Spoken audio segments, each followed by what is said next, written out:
Hi again, everyone. This is Dan from Prayer Warriors, and today I want to talk about a story with a humorous twist.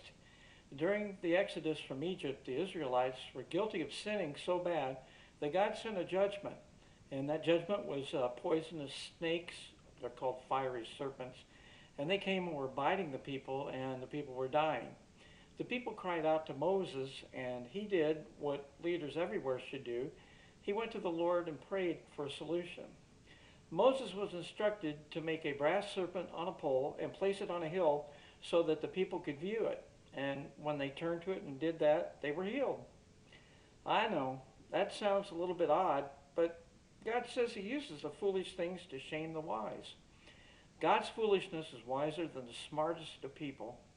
All people had to do at that time was just to turn and look at it. It required no work on their part other than just looking at it.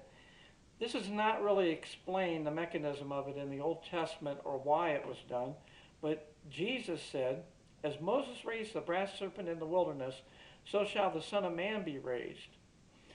Now, brass is a metal used to burn sacrifices, so it represents judgment, and the serpent represented sin.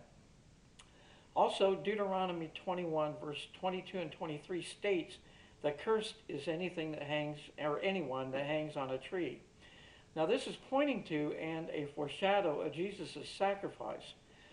Here again, we contribute nothing but simply believe, turn to Jesus, confess him as Lord. We look to him just as they in the past looked to the brass serpent on a pole.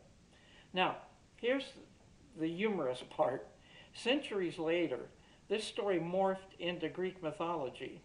Now, Asclepius was the god, lowercase g, of healing, and carried a caduceus, which was a serpent on a pole. Now, some medical groups got it right, and they have as their symbol a serpent on a pole, a single one. However, many groups wanted to make it two serpents around a pole to make it more symmetrical, whatever my mouth's trying to say. Now that's humorous because that really represents the lowercase g god Hermes, the Greek god of commerce. So their Freudian slip is showing. Links are provided below, and may God bless you.